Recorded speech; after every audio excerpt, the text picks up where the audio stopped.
শিক্ষার্থীদের প্রত্যাশিত সময়ে হবে জুলাই বিপ্লবের ঘোষণাপত্র, জানালেন উপদেষ্টা। শেখ হাসিনার উপস্থিতিতেই গণহত্যার বিচার করতে চায় সরকার।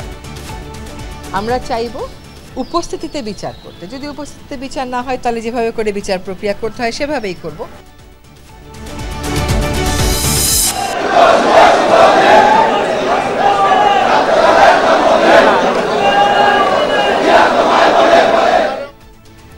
প্রতিষ্ঠাবার্ষিকীতে জিয়াউর রহমানের সমাধিতে ছাত্রদলের শ্রদ্ধা। সংস্কার ও নির্বাচন দুটোই প্রয়োজন, মন্তব্য তারেক রহমানের।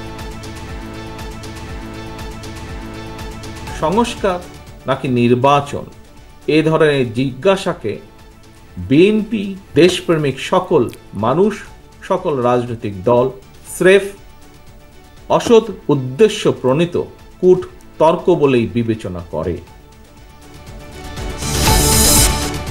কোমলমতিদের হাতে সীমিত পর্যায়ে তুলে দেওয়া হলো নতুন বই। বছরের প্রথম দিন সব বই দিতে না পারায় শিক্ষা উপদেষ্টার দুঃখ প্রকাশ।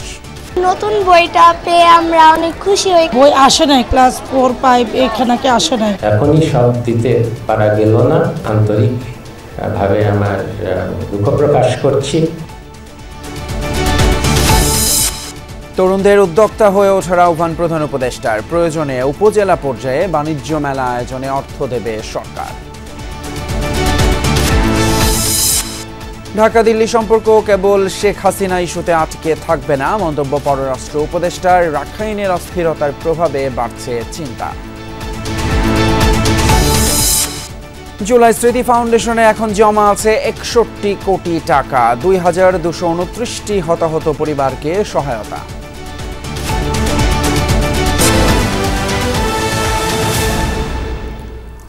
এতক্ষণ শিরোনাম দেখছিলেন, আর আপনাদের সঙ্গে আছি আমি ফয়সাল তিতুমির। ছাত্রদের বেঁধে দেয়া সময়ে জুলাই বিপ্লবের ঘোষণাপত্র দেয়া অসম্ভব নয়, সেই প্রক্রিয়া শুরু হয়েছে। তবে এই উদ্যোগে রাজনৈতিক দলগুলোর একমত হওয়া জরুরি, এমনটাই জানিয়েছেন বন ও পরিবেশ উপদেষ্টা সৈয়দা রিজওয়ানা হাসান। আরও জানান, সরকার চায় শেখ হাসিনার উপস্থিতিতেই তার বিচার হবে, তবে ভারত তাকে ফেরত না পাঠালে স্বাভাবিক প্রক্রিয়াতেই বিচার কার্যক্রম চলবে। নতুন বাংলাদেশ গঠনের রূপরেখা দিয়ে মঙ্গলবার প্রোক্লেমেশন অফ জুলাই রেভলিউশন দেওয়ার ঘোষণা দিয়েছিল বৈষম্য বিরোধী ছাত্র আন্দোলন। বলা হয়েছিল এর মাধ্যমে ৭২-এর সংবিধানের অবসান হবে, রাজনীতিতে অপ্রাসঙ্গিক হয়ে পড়বে আওয়ামী লীগ। কিন্তু এই ইস্যুতে অন্তর্বর্তী সরকারের অবস্থান ও সংবিধান সংশোধন নিয়ে অন্যান্য রাজনৈতিক দলের মতভেদের কারণে জুলাই ঘোষণাপত্র দেওয়ার কার্যক্রম স্থগিত হয়ে পড়ে। এখন বল অন্তর্বর্তী সরকারের কোর্টে, কেননা জুলাই বিপ্লবের ঘোষণাপত্র প্রণয়নে নীতি নির্ধারকদের 15 দিন সময় বেঁধে দিয়েছে বৈষম্য বিরোধী ছাত্র আন্দোলন। নতুন বছরের প্রথম দিনই সাংবাদিকদের সাথে এ বিষয়ে কথা বলেন পরিবেশ উপদেষ্টা। জানান, ঘোষণাপত্র তৈরির প্রক্রিয়া শুরু হয়েছে। বিএনপির থেকে আমাদের সাথেও যখন কথা বলা হয়, তারা এই কথাটা বলেননি যে সংস্কারের প্রয়োজন নেই, তারা এই কথাটা বলেছেন যে সংস্কারের প্রয়োজন আছে, এবং তারা সংস্কারের ক্ষেত্রে নিজেরাও তো মতামত দিচ্ছেন, তারাও লিখিত মতামত দিচ্ছেন। তার মানে হচ্ছে যে রাজনীতিবিদেরাও চাচ্ছেন যে সংস্কারটা হোক। এখন সংস্কারের ব্যাপ্তি কতটুকুন হবে, সংস্কার কোন কোন ক্ষেত্রে হবে, সেটা কার মাধ্যমে হবে, এইটা করার জন্য রাজনীতিবিদদেরও একটা অবস্থান আছে। সেটার ক্ষেত্রে কিন্তু আবার আমাদের মাননীয় প্রধান উপদেষ্টাও বলেছেন তিনি ঐক্যমতের জন্য একটা আলাদা করে কমিশন করবেন, যেটার নেতৃত্ব উনি নিজেই থাকবেন। বৈষম্য বিরোধী ছাত্রদের দাবি, একই সাথে রাজনৈতিক সংস্কার এবং জুলাই বিপ্লবে হত্যাকাণ্ডের বিচার করতে হবে অন্তর্বর্তী সরকারকে। রিজওয়ানা জানালেন, বিচার কার্যক্রম পিছিয়ে পড়ার কোনো কারণ নেই।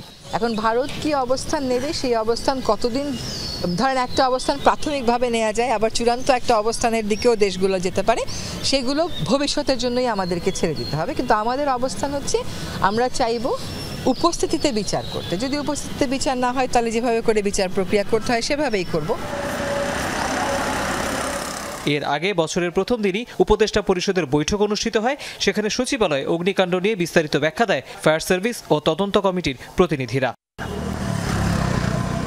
তৌহিদ হোসেন, যমুনা নিউজ, ঢাকা। যারা জনগণের মুখোমুখি হতে ভয় পায় তারাই নির্বাচন আয়োজন নিয়ে বিভ্রান্তি সৃষ্টি করছে বলে মন্তব্য করেছেন বিএনপির ভারপ্রাপ্ত চেয়ারম্যান তারেক রহমান। বলেছেন, নতুন রাজনৈতিক দলের উদ্ভব ঘটলেও এতে বিচলিত হওয়ার সুযোগ নেই। রাষ্ট্র এবং রাজনীতির প্রয়োজনে বিএনপি সকল গণতান্ত্রিক উদ্যোগকে স্বাগত জানায়। ছাত্রদলের প্রতিষ্ঠাবার্ষিকীর আলোচনায় তারেক রহমান বলেন, কোনো কোনো মহল থেকে ওঠা সংস্কার নাকি নির্বাচন, এমন বিতর্ক উদ্দেশ্য প্রণোদিত এবং কূটতর্ক।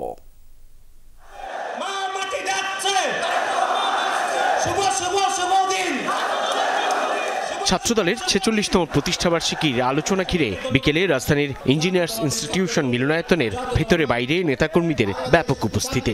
আমরা কোনো ইউনিটকে কোনো বাস দেইনি, কোনো হাইয়েস্ট ভাড়া করে দেইনি। সবাই যোগ দিয়ে মির্জা ফখরুল বলেন, সংস্কারের নামে গণতন্ত্র বিঘ্নিত হতে দিতে চায় না বিএনপি। বাংলাদেশে আবার সেই চক্রান্তের খেলা শুরু হয়েছে, যেটা অতীতে হয়েছে বহুবার, যারই ফলে আমরা আমাদের শহীদ প্রেসিডেন্ট জিয়াউর রহমান সাহেবকে হারিয়েছি, যারই ফলে দেশনেত্রী বেগম খালেদা জিয়াকে ৬ বছর কারাগারে থাকতে হয়েছে, যারই ফলে আজকে আমাদের নেতা তারেক রহমান সাহেবকে এখনো পর্যন্ত বিদেশে থাকতে হচ্ছে। এই চক্রান্ত আবার শুরু হয়েছে।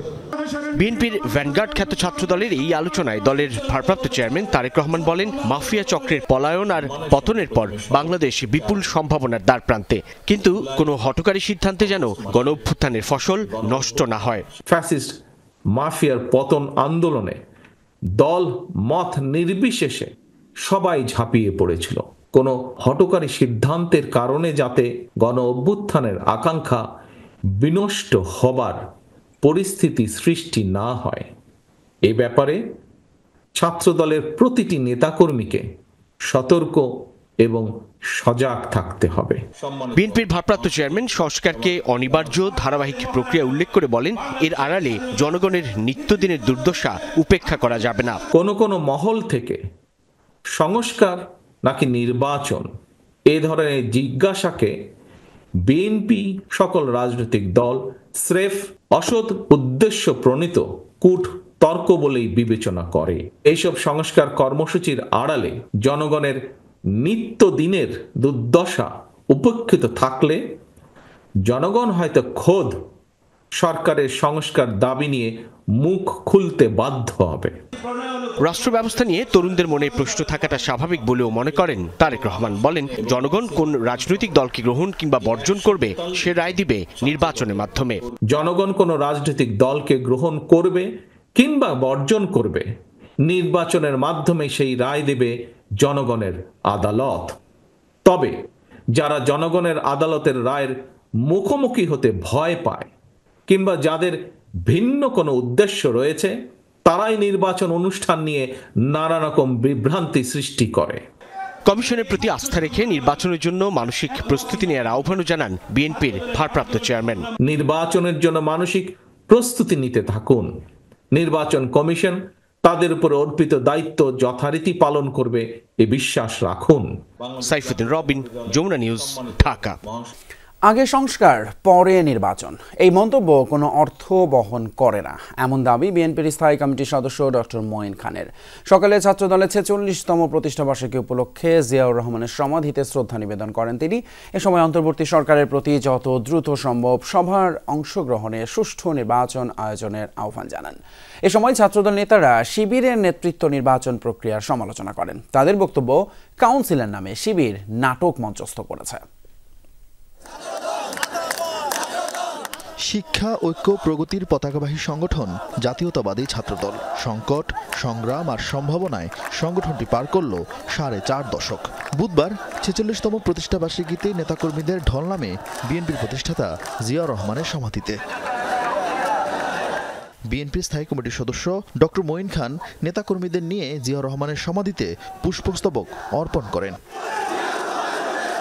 এ সময় তুলে ধরেন জুলাই অভ্যুত্থানে ছাত্রদলের বীরত্বপূর্ণ অবদানের কথা। বলেন, ভোটাধিকার ফেরাতে সংস্কারের পাশাপাশি নির্বাচনের প্রস্তুতি নিতে হবে।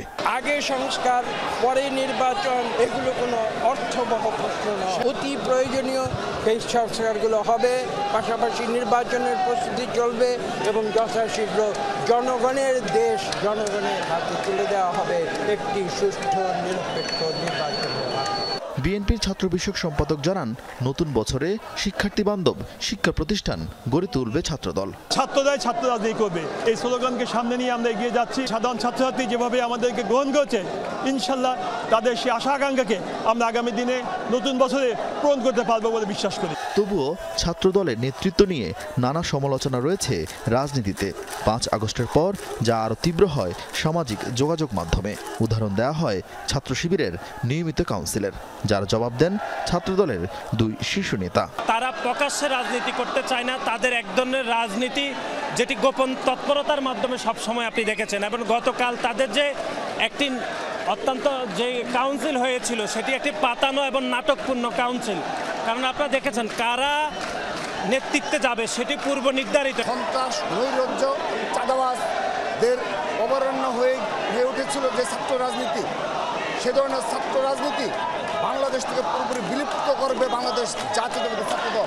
তারুণ্যকে উগ্রবাদ আর মাদক থেকে দূরে রাখতে সারা দেশে 3 দিনব্যাপী ক্রীড়া প্রতিযোগিতার আয়োজন করেছে ছাত্রদল।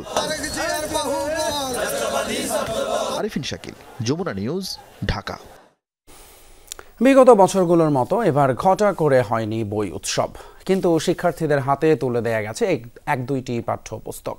বছরের প্রথম দিন সীমিত পরিসরে এই আয়োজন ছিল রাজধানীর স্কুলগুলোয়, উদ্যোগের কমতি ছিল না জেলা শহরগুলোতেও। শিক্ষক অভিভাবকরা বলছেন সংখ্যা যাই হোক না কেন তাতে খুশি কোমলমতিরা। এছাড়া বইগুলোর লেখা এবং ছাপার মানও ভালো বলছেন তারা।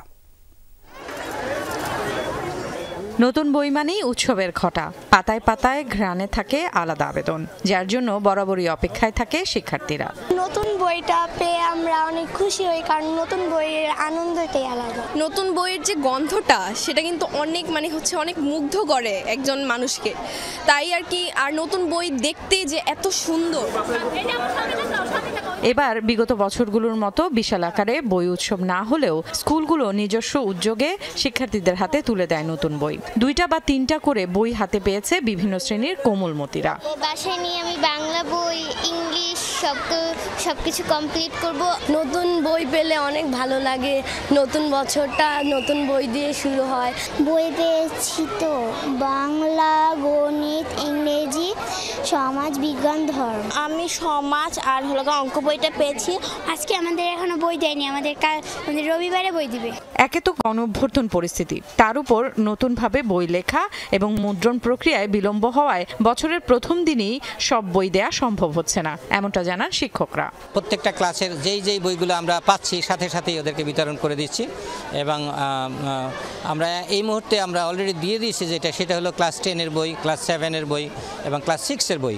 আমরা অধিকাংশ বই পেয়েছি আমরা, এবং আগের তুলনায় এখন বইয়ের মানগুলো অনেকটাই ভালো আছে। তো আমরা চেষ্টা করতেছি সকল শিক্ষার্থীদের মধ্যে বইগুলো বিতরণ করার জন্য। শিক্ষক অভিভাবকরা মনে করেন সংখ্যায় যাই হোক বছরের প্রথম দিন নতুন বই পেয়ে ছাত্রছাত্রীরা খুশি।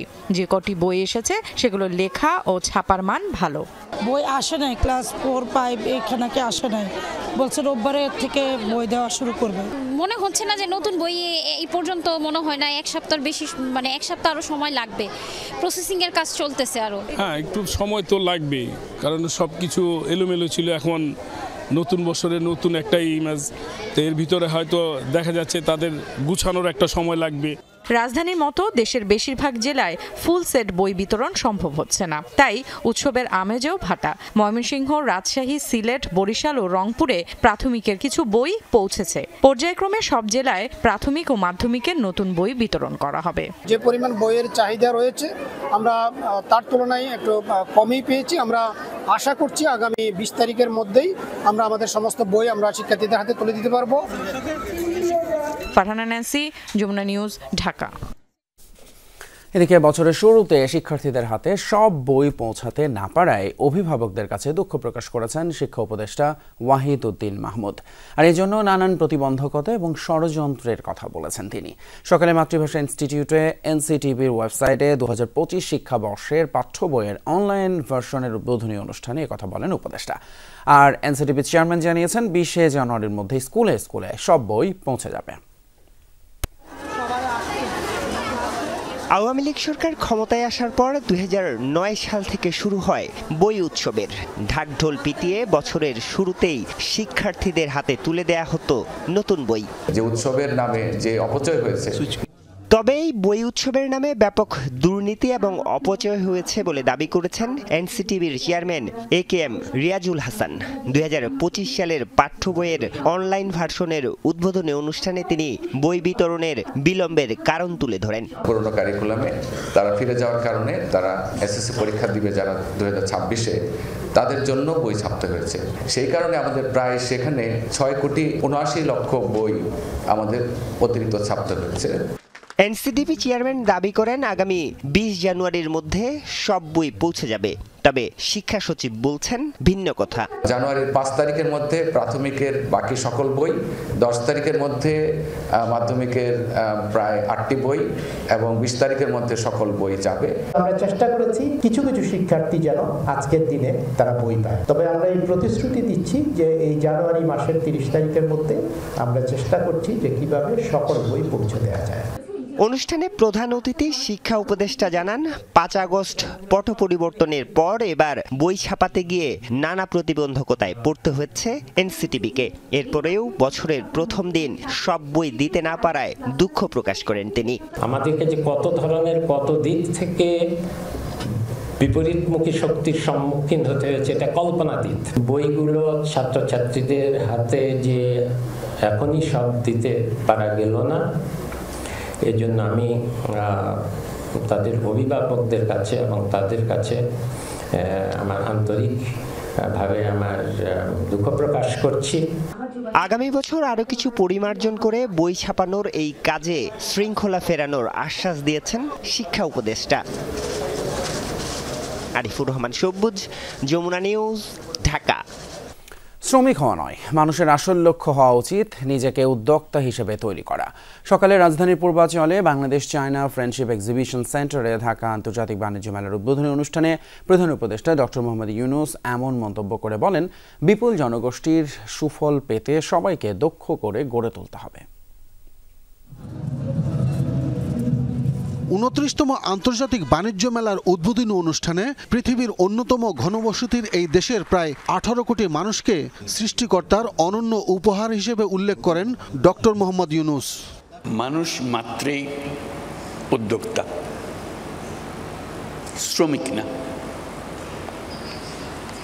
শ্রমিকটা হলো একটা বিপথে চলে যাওয়া, এটা মানুষের পথ না। মানুষের পথ হলো সৃষ্টি করা, নিজের মনের মধ্যে যা আছে তা সৃষ্টি করা, অন্যের হুকুমে সৃষ্টি করা না। এই মেলা আমাদেরকে আবার সেই সৃষ্টির সুরসুরিটা দেয়। এই মেলা একটা সুযোগ দেয় একজনেরটা দেখে আরেকজনের মাথায় সুরসুরি দেওয়া। উদ্যোক্তা তৈরির লক্ষ্যে ব্যাপক উৎসাহ তৈরির এই মেলাকে ঢাকার বাইরে ছড়িয়ে দেওয়ার পরামর্শ দিলেন অন্তর্বর্তী সরকারের এই প্রধান উপদেষ্টা। এই মেলার প্রস্তুতি সারা বছর ধরে চলবে, জেলায় জেলায়, উপজেলায় উপজেলায় বাছাই করা কে ফাইনাল মেলাতে জায়গা পাবে, কার বুদ্ধি সবচেয়ে বেশি, এই উপজেলাতে কার বুদ্ধি বেশি। কাজে উপজেলায় উপজেলায় প্রতিযোগিতা হবে, প্রত্যেক উপজেলা থেকে 3 জন 4 জন যা আপনারা বিচার করেন আসবে, তাদের জায়গা পাবে, তাদের সমস্ত খরচ সরকার বহন করবে। নোবেলজয়ী এই ব্যক্তিত্ব বলেন, তারুণ্যকে যথাযথভাবে কাজে লাগাতে না পারলে ভবিষ্যতের নতুন বাংলাদেশ গড়া কঠিন হবে। অবাক কেন, অসংখ্য রকমের কাজ করে তরুণরা, কিন্তু কোথাও স্বীকৃতি নাই, সরকারি স্বীকৃতি নাই, অন্য ব্যবসায়ী মহলে স্বীকৃতি নাই, কিন্তু তারা অনেক জিনিস করে, ছোট ছোট ছোট ছোট জিনিস করে, অত্যন্ত চমৎকার বুদ্ধি নিয়ে এই দুনিয়ার সব কাজের ফাঁকে দিয়ে সে একটা ব্যবসা নিজে সৃষ্টি করে ফেলেছে। তবে গতানুগতিক ধারা ভেঙে নতুন রূপে মানুষের সামনে উপস্থাপন করার পরামর্শ দেন প্রধান উপদেষ্টা। এখানে 25 বছরের পরে নিচে হইতে হবে এরকম কিছু একটা শর্ত দিয়ে দেওয়া, যারা 25 বছরের নিচে তারা এখানে আসবে, এখানে তারা দেখাতে পারবে তাদের কি করে। তারা বুদ্ধিতে ঘষা দিলে অনেক বুদ্ধি বের হয়। কাজে সেই সুযোগ সৃষ্টি করা, আপনি বলতে পারেন যে এত লক্ষ লক্ষ ছেলে মেয়ে সারা দেশে করছে, আমরা কয়জনকে জায়গা দেবো এর মেলাতে। এবারের মেলায় 8টি দেশের ব্যবসায়ীরা অংশ নিচ্ছেন, যেখানে দুর্ভোগ এড়াতে প্রথমবার টিকিটিং এর ব্যবস্থা করা হয়েছে। মেলায় ছাত্র জনতার আত্মত্যাগের সম্মানার্থে তৈরি করা হয়েছে জুলাই চত্বর এবং 36 চত্বর। বরাদ্দ দেওয়া হয়েছে বিভিন্ন ক্যাটাগরির 361টি প্যাভিলিয়ন। আব্দুল্লাহ তুহিন, যমুনা নিউজ, ঢাকা। জুলাই গণ অভ্যুত্থানে আহতদের সারা দেশে সকল সরকারি হাসপাতালে বিনামূল্যে চিকিৎসা সেবা নিশ্চিত করতে স্বাস্থ্য মন্ত্রণালয়ের হেলথ কার্ড বিতরণ কার্যক্রমের উদ্বোধন করেছেন প্রধান উপদেষ্টা ডক্টর মোহাম্মদ ইউনূস। সন্ধ্যায় রাষ্ট্রীয় অতিথি ভবন যমুনায় এই কার্যক্রমের উদ্বোধন করেন তিনি। এ সময় অভ্যুত্থানে আহত 2 জন শিক্ষার্থীর হাতে হেলথ কার্ড তুলে দেন প্রধান উপদেষ্টা। বলেন, এই কার্ডের মাধ্যমে যে কোনো সময় দেশের যে কোনো সরকারি হাসপাতালে চিকিৎসা পাবেন কার্ডধারীরা। অভ্যুত্থানে শহীদ পরিবার এবং আহতদের আর্থিক নিরাপত্তা নিয়ে উদ্বেগের কোনো কারণ নেই বলেও আশ্বস্ত করেন ডক্টর ইউনূস। বলেন, তাদের আর্থিক নিরাপত্তা নিশ্চিত করবে সরকার। এদিকে ছাত্র জনতার আন্দোলনে 2229টি পরিবারকে সহায়তা করেছে জুলাই শহীদ স্মৃতি ফাউন্ডেশন। এর মধ্যে আছে 628 জন শহীদ এবং 1,500-এর বেশি আহতদের পরিবার। এসব পরিবারের মাঝে বিতরণ করা হয়েছে প্রায় 47 কোটি টাকা। ফান্ডে জমা আছে 61 কোটি টাকা। কেউ যাতে প্রশ্ন তুলতে না পারে সে ব্যাপারে সজাগ থাকার কথা জানিয়েছেন ফাউন্ডেশনের নেতারা। বছরের শুরুতেই নতুন আঙ্গিকে জুলাই শহীদ স্মৃতি ফাউন্ডেশনের পথ চলা শুরু। 24-এর আন্দোলনে আহত ও শহীদ পরিবারের সদস্যদের কি পরিমাণ সহায়তা করা হয়েছে সেটির হিসাব নিকাশ প্রকাশ করল ফাউন্ডেশনটি। সংবাদ সম্মেলনের শুরুতেই ফাউন্ডেশনের প্রধান নির্বাহী জানান, দেশে অতীতে এত ক্ষয়ক্ষতি হয়েছে কিনা সেটা খুঁজে পাওয়া দুষ্কর। যেই গণঅভ্যুত্থানটা বাংলাদেশে হয়েছে, এই গণঅভ্যুত্থান পৃথিবীর আর কোথাও আগে এত পরিমাণ ক্ষয়ক্ষতি দিয়ে হয়েছে কিনা আমার জানা নেই, এবং বাংলাদেশেও এটা নিঃসন্দেহে এটাই প্রথম। এ সময় সাংবাদিকদের সামনে আয় ব্যয়ের হিসাব তুলে ধরা হয়। বলা হয়, অনুদানের মাধ্যমে জুলাই শহীদ স্মৃতি ফাউন্ডেশনের অ্যাকাউন্টে জমা হয়েছে 109 কোটি 20 লাখ টাকা। এর মধ্যে আহত ও শহীদ পরিবারকে দেয়া হয়েছে 47 কোটি 32 লাখ। এখন বর্তমানে জমা আছে 61 কোটি টাকা। একটা নামকে প্রশ্নবিদ্ধ হওয়ারও যেন সুযোগ না থাকে, আমরা সেভাবেই তৈরি করব। ফাউন্ডেশন নেতৃবৃন্দ জানান, আন্দোলনে 826 জন শহীদের মধ্যে 198 জনের পরিবারকে এখনো সহায়তা দেয়া সম্ভব হয়নি। মোট আহত 11,306 জনের মধ্যে মাত্র 1,601 জনকে সহায়তা দেয়া হয়েছে। বাকিদেরও দ্রুত সহায়তার তালিকায় আনা হবে। এর মধ্যেও এমন 1, 2, 3টি অনাকাঙ্ক্ষিত ঘটনা হয়েছে এই 1,601-এর মধ্যেও। পরে গিয়ে দেখি যে না, উনি সকল কাগজ যেগুলো আমরা চেয়েছি সেগুলোও রেডি করে এনে এখানে দিয়েছে। এমএসএও এনলিস্টেড করেছে, কিন্তু এই আন্দোলনে আহত না, আন্দোলনের সময় আহত। এখন আমাদের সবাইকে 1 লক্ষ দেওয়া হচ্ছে, এবং সামনে যখন আমাদের এই 3 লক্ষটা যে নেক্সট মিটিংয়ে আমাদের কনফার্ম করা হবে, তখন সবাইকে 3 লক্ষ দেওয়া হবে। এটা হচ্ছে আমাদের লোয়েস্ট।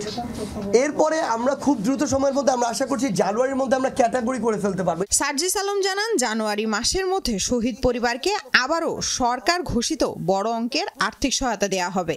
পাশাপাশি পরিবারগুলোর সাথে যোগাযোগ করা ও তাদের দুর্ভোগ কমাতে প্রতিটি বিভাগে আলাদা অফিস নেওয়া হবে। শহীদ পরিবারকে আমরা যে 5 লক্ষ করে দিয়েছি, এটা খুব দ্রুত ঘোষণা আসবে, হয়তো এই জানুয়ারি মাসের মধ্যেই। একটা বড় অ্যামাউন্টে সরকারের পক্ষ থেকে যে বলা হয়েছে 30 লক্ষ, এটা এই সংখ্যায় হতে পারে। জুলাই শহীদ স্মৃতি ফাউন্ডেশনের কর্মকর্তারা জানান, 24-এর অভ্যুত্থানে শহীদ ও আহত পরিবারের জন্য কর্মসংস্থান, সম্মানী ভাতা এবং আজীবন চিকিৎসা ব্যবস্থা করা হবে। লামিয়া তিথি, যমুনা নিউজ, ঢাকা। কেবল শেখ হাসিনা ইস্যুতে বাংলাদেশ ভারত সম্পর্ক আটকে থাকবে না বলে মন্তব্য করেছেন পররাষ্ট্র উপদেষ্টা তৌহিদ হোসেন। বলেছেন, এটিকে একপাশে রেখে অন্যান্য সম্পর্ক এগিয়ে নিতে চায় সরকার। প্রতিবেশী ভারত ছাড়াও যুক্তরাষ্ট্র ও চীনের সাথে সম্পর্ক উন্নয়নও নতুন বছরের কূটনীতির অগ্রাধিকার বলে জানান তৌহিদ হোসেন। আর রাখাইনের পরিস্থিতি পাল্টে গেছে উল্লেখ করে রোহিঙ্গা সংকটকে কূটনীতির বড় চ্যালেঞ্জ বলে উল্লেখ করেন তিনি। 5 আগস্ট থেকেই দিল্লিতে অবস্থান ক্ষমতাচ্যুত প্রধানমন্ত্রী শেখ হাসিনার। তাকে ফেরাতে এরই মধ্যে দিল্লিকে আনুষ্ঠানিকভাবে অনুরোধ পাঠিয়েছে ঢাকা। তাতে সাড়া মেলেনি এখনো, ফেরত দেওয়ার সম্ভাবনাও কম। ঢাকা দিল্লি সম্পর্কের চলমান টানাপোড়েনে দিল্লিতে শেখ হাসিনার থাকা সবচেয়ে বড় ফ্যাক্টর। সচিব পর্যায়ের বৈঠকে তা স্পষ্ট করেছে বাংলাদেশ। এই অবস্থায় স্বাভাবিক কূটনৈতিক সম্পর্কের কথা বলছে দুপক্ষই। শেখ হাসিনাকে বাংলাদেশের চাওয়া মতো ফেরত না দিলে সেই সম্পর্কের ভবিষ্যৎ কি জানতে চেয়েছিলাম পররাষ্ট্র উপদেষ্টার কাছে। ভারতকে আপনি আনুষ্ঠানিক চিঠি লিখেছেন, কোনো জবাব পাননি, তাহলে কি আসলে ঢাকা দিল্লি রিলেশন? না, দেখুন, আমি মনে করি যে দুটো পাশাপাশি চলবে। কারণ এটা হলো একটা ইস্যু, কিন্তু আমাদের আরো অনেক স্বার্থের ইস্যু আছে দুই পক্ষের, আমরা সেগুলি নিয়ে পাশাপাশি আগাবো। এবছর কমবে অস্থিরতা, স্থিতিশীলতাও আসবে বলে প্রত্যাশা উপদেষ্টার। জানান, কূটনীতির বড় চ্যালেঞ্জ প্রতিবেশী সহ পরাশক্তিগুলোর সাথে সম্পর্ক উন্নয়ন। আমরা আমাদের প্রতিবেশীর সাথেও ভালো সম্পর্ক চাই, মার্কিন যুক্তরাষ্ট্রের সাথে আমরা ভালো সম্পর্ক চাই, চীনের সাথেও ভালো সম্পর্ক চাই, কারণ আমাদের স্বার্থ আছে প্রতিটি ক্ষেত্রেই ভালো সম্পর্ক রাখার ক্ষেত্রে। এবং আমি বিশ্বাস করি যে যাদের কথা বললাম তাদেরও স্বার্থ নিহিত আছে ভালো সম্পর্কের মধ্যেই। প্রায়োরিটি কিন্তু কোনোটাই কম না, কারণ আমি মনে করি যে তিনটি দেশের সাথে সম্পর্কের ক্ষেত্রে আমাদের প্রায়োরিটি যথেষ্টই আছে, কারণ এই তিন জায়গাতেই আমাদের বিভিন্নভাবে আমাদের স্বার্থ খুব শক্তভাবে নিহিত। এসবের পাশাপাশি অপর প্রতিবেশী মিয়ানমারের পরিস্থিতিও ভাবাচ্ছে বাংলাদেশকে। বিশেষ করে রাখাইন রাজ্যের অস্থিরতার প্রভাবে চিন্তা বাড়ছে ঢাকারও। রাখাইন পরিস্থিতি অত্যন্ত চ্যালেঞ্জিং, কারণ এখানে গ্রাউন্ড রিয়ালিটি পরিবর্তন হয়ে গেছে। এখন আমি যখন প্রাইভেট পার্সন ছিলাম তখন আপনাদেরকে অনেক কিছু আমি বলতে পেরেছি, যেটা আমি এখন এই মুহূর্তে আমি উচ্চারণ করব না, কিন্তু আমাদের মূল লক্ষ্য হচ্ছে এই মানুষগুলোকে অধিকার এবং নিরাপত্তা সহ ফেরত পাঠানো। জানুয়ারির তৃতীয় সপ্তাহে দ্বিপাক্ষিক সফরে বেইজিং যাচ্ছেন উপদেষ্টা। জানান, আলোচ্য ঠিক করতে দ্রুতই হবে আন্তঃমন্ত্রণালয় বৈঠক। মাহফুজ মিশু, যমুনা নিউজ, ঢাকা। জাতীয় পার্টির ৩৯তম প্রতিষ্ঠা বার্ষিকীতে সমাবেশের অনুমতি চেয়ে না পাওয়ায় ক্ষোভ জানিয়েছেন দলটির নেতারা। দলের চেয়ারম্যানের অভিযোগ, ফ্যাসিস্টের দোসর এবং ফ্যাসিস্ট বিরোধী দুইটা ভাগে দেশকে ভাগ করা হয়েছে। জাতীয় পার্টির ৩৯তম প্রতিষ্ঠাবার্ষিকীতে ডিপ্লোমা ইঞ্জিনিয়ার্স ইনস্টিটিউটে আলোচনা সভার আয়োজন করতে আবেদন করেছিল দলটি। অনুমতি না মেলায় কাকরাইলে দলের কেন্দ্রীয় কার্যালয়ের সামনে সংক্ষিপ্ত আলোচনা সভা করে জাতীয় পার্টি। এ সময় ক্ষোভ প্রকাশ করেন জাতীয় পার্টির মহাসচিব। প্রশ্ন রাখেন, বর্তমান সরকারের সময় তারা কেন বৈষম্যের শিকার হচ্ছেন। আমরা কেন, যেহেতু আমরা রাজনৈতিক দল নিষিদ্ধ নই, তাই আমরা কেন এই সরকারের সময় এই গণতান্ত্রিক ব্যবস্থা কায়েমের জন্য যে সরকার চেষ্টা করে যাচ্ছেন, তাদের আমলে কেন আমরা এই বৈষম্যের শিকার হচ্ছি, এইটা আমরা জানতে চাই। দলের চেয়ারম্যান অভিযোগ করেন, ফ্যাসিস্টের দোসর ও ফ্যাসিস্ট বিরোধী দুইটা ভাগে দেশকে ভাগ করা হয়েছে। জাতীয় পার্টি সর্বাত্মকভাবে ছাত্র জনতার আন্দোলনে থাকার পরেও দোসর বলা হচ্ছে। বিভিন্নভাবে আমাদের মামলা মোকদ্দমাগুলো দেওয়া হচ্ছে এবং যেভাবে এগুলোকে হ্যান্ডেল করার কথা বলা হচ্ছে, তাতে আমাদের আশঙ্কা হয় যে কথাটি উনারা বারংবার বলছেন যে যারা ফেসিবাদের দোসর এবং যারা ফেসিবাদ তাদেরকে নির্মূল করাটাই হলো বাংলাদেশের একমাত্র সমাধান। তার মানে দেশের 50% লোককে ওনারা নির্মূল করতে যাচ্ছেন। এটা কি এই জন্যই কি এই মামলা? এর আগে ৩৯তম প্রতিষ্ঠাবার্ষিকীতে দলের প্রতিষ্ঠাতা হুসেইন মোহাম্মদ এরশাদের প্রতিকৃতিতে শ্রদ্ধা জানানো হয় দলের পক্ষ থেকে। তানভীর সিদ্দিক টিপু, যমুনা নিউজ, ঢাকা। বরগুনার পাথরঘাটায় ছাত্রদলের প্রতিষ্ঠা বার্ষিকীর অনুষ্ঠান থেকে ফেরার পথে যুব দলের এক নেতাকে পায়ের রক কেটে হত্যা করা হয়েছে। দুপুরে কালমেঘা ইউনিয়নে সড়কের ওপর ৮ নম্বর ওয়ার্ড যুব দলের সদস্য নাসির হাওলাদারকে কুপিয়ে ফেলে রেখে যাওয়া হয়। পুলিশ সুপার ইব্রাহিম খলিল জানান, সিগারেট খাওয়াকে কেন্দ্র করে নাসিরের সাথে বিরোধ হয় স্থানীয় হাসানের। এর জেরে হাসান রাব্বি সহ ৮ থেকে ১০ জন নাসিরকে এলোপাতাড়ি কুপিয়ে ফেলে রেখে যায়। পরে হাসপাতালে নিলে চিকিৎসক তাকে মৃত ঘোষণা করেন। পুলিশ আরও দাবি করে, অভিযুক্ত হাসান রাব্বি ছাত্রলীগের রাজনীতির সাথে জড়িত থাকলেও বর্তমানে ছাত্র শিবিরের ছত্রছায়ায় এলাকায় অরাজকতা সৃষ্টি করছে। অন্যদিকে হাসান ও রাব্বির বাড়িতে আগুন দিয়েছে নাসিরের ক্ষুব্ধ সমর্থকরা। প্রবাসীর নামে বরাদ্দকৃত রাজউকের প্লট ভুয়া মালিক সাজিয়ে বিক্রি করছে সংস্থাটিরই একটি প্রতারক চক্র। এমন অভিযোগে বুধবার রাজউকের প্রধান কার্যালয়ে অভিযান চালায় দুদকের এনফোর্সমেন্ট টিম। পরিচালকের কাছে ফাইল গায়েবের সুনির্দিষ্ট কিছু তথ্য চান তারা। দুদক টিমের অভিযোগ, প্রতারক চক্র টার্গেট করে প্রবাসী প্লট মালিকদের। ফাইল গায়েবের অভিযোগ সত্য জানিয়ে পরিচালক বলেন, রাজউকে অনিয়ম আছে, তৎপর আছে দালাল চক্র। দায়িত্বপ্রাপ্ত রাজউকের পরিচালক পূর্বাচলের প্লট নিয়ে এমন অভিযোগের বিষয়ে তথ্য দিয়ে দুদকের এনফোর্সমেন্ট টিমকে সহায়তার আশ্বাস দেন। রাজশাহী বিশ্ববিদ্যালয়ের ভর্তি পরীক্ষার সব কোটা বাতিলের দাবিতে কর্তৃপক্ষকে 15 ঘন্টার আলটিমেটাম দিয়েছে শিক্ষার্থীরা।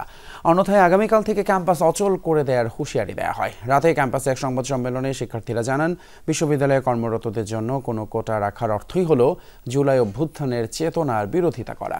এর আগে সন্ধ্যায় রাজশাহী বিশ্ববিদ্যালয়ে চলতি শিক্ষাবর্ষে অনার্স ভর্তি প্রক্রিয়ায় পোষ্য কোটা কমিয়ে শুধুমাত্র সহায়ক এবং সাধারণ কর্মচারীদের সন্তানদের জন্য 1% কোটা রাখার সিদ্ধান্ত নেয় কর্তৃপক্ষ। এ বিষয়ে রাতে নিজের ফেসবুক পেজে একটি পোস্ট দিয়ে বিশ্ববিদ্যালয়ের উপাচার্য অধ্যাপক সালেহ হাসান নকিব কোটার পক্ষে বা বিপক্ষে কোনো অযৌক্তিক দাবি মানা হবে না বলে ঘোষণা দেন। 7 কলেজের সমন্বয়ে স্বতন্ত্র বিশ্ববিদ্যালয়ের রূপরেখা প্রণয়নে গঠিত উচ্চ পর্যায়ের বিশেষজ্ঞ কমিটিকে 1 মাসের মধ্যে প্রতিবেদন দেওয়ার দাবি জানিয়েছে 7 কলেজ বিশ্ববিদ্যালয়ের রূপান্তর টিম। বিকেলে রাজধানী ঢাকা কলেজ ক্যাফেটেরিয়ায় সংবাদ সম্মেলনে এই দাবি জানান শিক্ষার্থীরা। এ সময় শিক্ষা মন্ত্রণালয় গঠিত বিশেষজ্ঞ কমিটিকে রিপোর্ট দিতে 4 মাসের সময় দেওয়ার প্রয়োজন নেই বলে মনে করেন শিক্ষার্থীরা। তারা বলছে, সদিচ্ছা থাকলে 1 মাসের মধ্যেই প্রতিবেদন দেওয়া সম্ভব। 1 মাসের বেশি সময় নেওয়া হলে আবারও আন্দোলনের হুঁশিয়ারি দেয় শিক্ষার্থীরা।